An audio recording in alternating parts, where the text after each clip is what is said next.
Hey everyone, welcome to the Bruce Williams channel.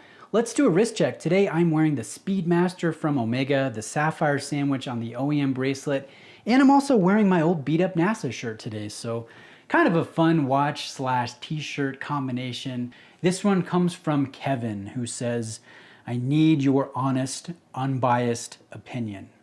I'll do my best. I'll give you my honest opinion, but it might be a little bit biased. So Kevin says, would you rather buy a Rolex Submariner, the 1166110LN for $9,000 and flip it a year later for $7,500? So in this hypothetical scenario, you're buying a sub at retail, you're paying local taxes, you're buying it new at your authorized dealer, and then a year later, you're selling it on the secondary market for $7,500. That's likely a trade-in with a well-known pre-owned dealer online, right? Who buys and sells watches. So that's one scenario. Would you rather do that? Or here's the second scenario. Kevin says, would you rather buy a Seiko Turtle for $350 and flip it 1 year later for only $200? This time you're losing $150 compared to losing $1,500. So he presents kind of a fun conundrum here. Which one would you rather do? I think it's going to be different for everybody, and here's where my bias will come in. Guys, I've lost a lot of money flipping watches over the years. I've bought and sold and traded quite a few, especially over the past 5 years since I've been doing the YouTube channel. Been a watch lover longer. I've lost money before then, but really for the past 5 years, I've been experiencing some pretty awesome watches. I currently own the Submariner. I own the Hulk. I bought that at retail price, and that one I'm not going to sell, and I certainly won't be losing money on that one. That one's a keeper, guys. That one's a keeper. But I have experienced several turtles. I love the turtle. For whatever reason, I just can't keep the turtle. I'll drop in some video, but I've owned some pretty cool ones, from the latest King Turtle to the cool Ninja Turtle, the 777, 773. I borrowed the C3PO, the all gold, some of the Save the Oceans. I had the orange, the Nemo. I've had some cool ones.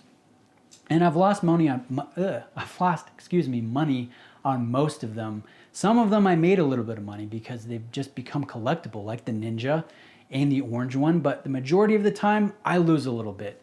And I call that loss essentially the cost of ownership of flipping. It's your rental agreement, right? So for ease of math, because I'm not a huge math guy, we're just gonna simplify. Let's say I bought that sub brand new, and let's say I lost $1,200 on it on my flip after 1 year. So dividing that by 12 months, that's essentially, I've lost $100 a month, or that's my rental, my $100 rental or payment, so I could wear a brand new Rolex Submariner, use it, abuse it, love it, enjoy it. It's mine for that determined amount of time, but I'm paying $100 a month for it. The same could be said with the Seikos, right? You lose, let's say, $120 after a year, and that equates to $10 a month for the Seiko. Now, which would you rather do? Would you rather lose less or pay less in that rental fee over a year? Or would you rather spend more and get arguably, and guys, here's where my bias comes in. I enjoy my sub more than I've enjoyed my turtles. Personally, don't hate on me. I'm not a snob. That's just my experience, right? So I would rather spend a higher amount and get a higher level of watch that I just enjoy more. I would rather do that. So that is my biased, honest opinion. But I know a lot of guys, they might feel differently. Now, here's the thing. The longer you're in the hobby, the more savvy you can get when you're flipping and you're buying and selling and trading. I know guys that lose very little and they experience a lot of really cool watches. The key to success is actually, it's in the buy, and it's buying at the right price at the right time. And a lot of times, sadly, it's taking advantage of maybe someone new in the hobby that's itchy, like, yeah, I bought this watch, but now my eye's on another watch. So I want to sell this quickly. I'm going to take a loss. They're okay with taking that depreciation hit because they want to move on to something else. So I know guys that kind of search for those opportunities, and they're really good at negotiating. They're really good at wheeling and dealing. And a lot of times they can buy a watch at a stupid low price that I'm jealous of.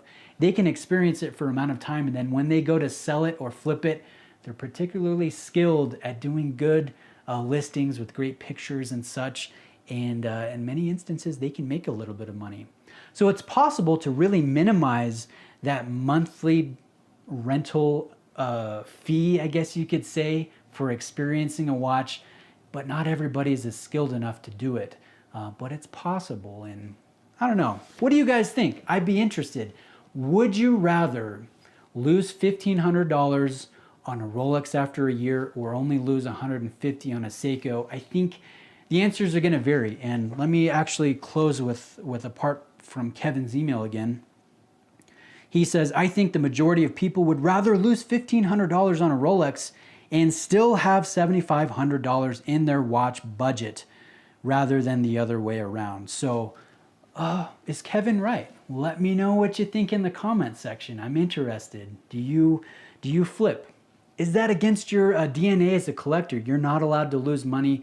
You're not allowed to sell a watch you enjoy buying and keeping and using. Let me know where you stand. Hopefully you enjoyed this little casual conundrum. But anyways, thanks Kevin for the email. I enjoyed it. Hopefully you enjoyed my response. Guys, thank you. Thanks for watching. We'll see you in the next video.